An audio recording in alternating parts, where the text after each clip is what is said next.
Do you feel like you have a handle on those direct and indirect approaches from the last videos? In this video, we will move to a more specific part of these approaches. That is making requests. Remember, when you make a request, you are asking for something. Every day, businesses make hundreds of requests. Since direct language is easiest to understand, let's focus on direct requests first. So then, how do you think you make direct requests?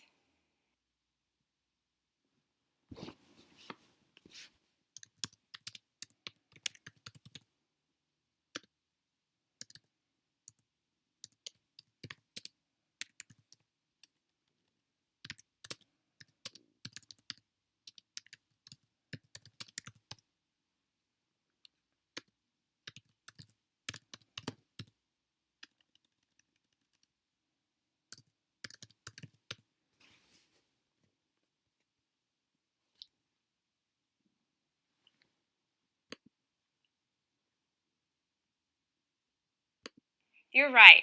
It's the same technique used for direct approaches. You get right to the point. State your request and add details if necessary. Direct requests most commonly use imperative language. This is also called the command form. Here is how it is formed.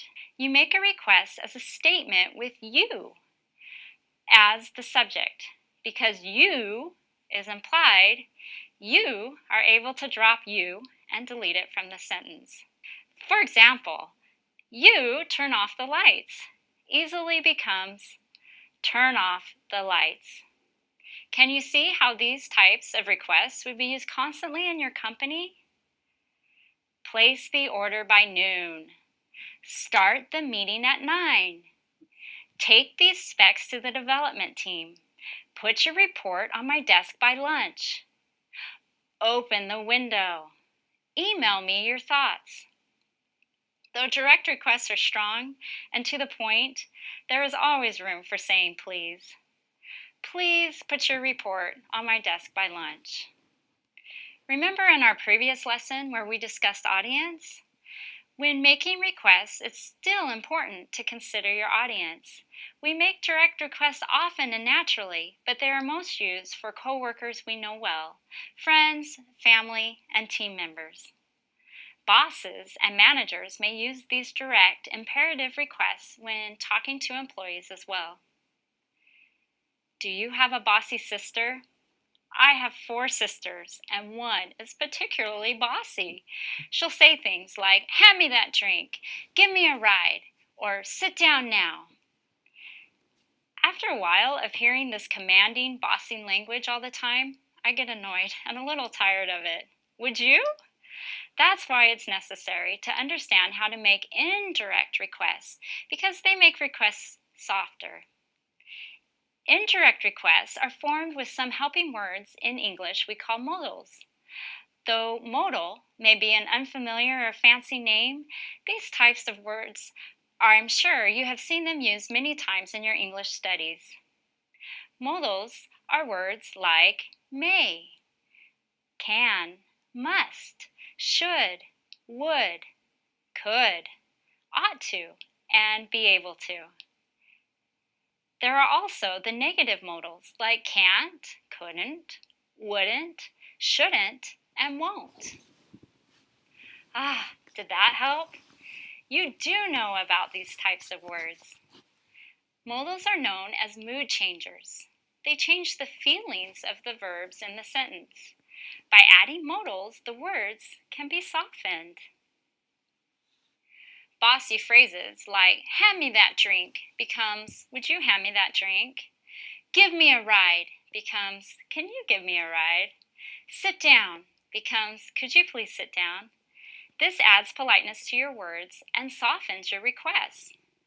My bossy sister could have used some modals. Modals can be used in different ways. They can be used for expressing something necessary, like must. Something as advice, like might or should. They are used for permission, like can, could, and would. And finally, modals are used for something probable when you aren't sure 100% of the results. This involves words like may, might, and could.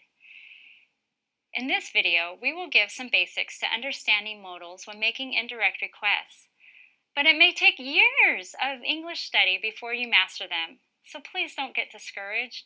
One of the reasons this takes so long is that each modal has more than one meaning or use. Let's take a look at our manager, Elizabeth, and HR specialist, Gary. At the very end of their conversation, Elizabeth asked Gary, "Do you think with coaching these two would be good candidates for my team?" Elizabeth could have said, "Are these two good candidates for my team?" This is a perfectly good question in English, but it's a direct request. When she puts would in the sentence, it changes the mood. Adding would now gives a probable, most likely situation. With coaching, would they be good candidates? The answer, probably. But neither Gary or Elizabeth are 100% sure. Let's take another example from Elizabeth and Gary. When Elizabeth is a little hesitant about having Jake Bright on her team, she asks Gary, "How should I say this?" Elizabeth is changing the mood of the sentence by politely asking Gary's permission, if it's okay, to be more open and honest about Jake. Gary could have responded with a follow-up question, such as, "Could you be more specific about what you mean?" A sentence like that would give probability and advice. When making a request, can, could, would, and may I are the most popular modals to use. Let's take a look at how the modal question is built. When asking questions, the modal will go at the beginning of the sentence. Usually, it's followed by a subject and then a verb in the present tense. Let's take a look at these example sentences. Could you send me a copy of the meeting agenda? Would it be better to contact marketing or research and development?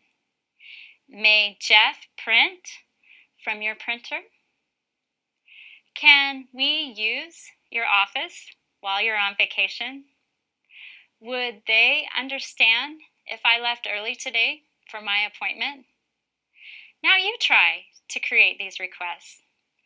So what are the key takeaways from this lesson? Direct requests use the command imperative form. Indirect requests are more polite and use modals. When making a request or asking questions, the modals are often the first word of the sentence. Keep in mind, modals have more than one meaning or use, so don't get discouraged when learning them.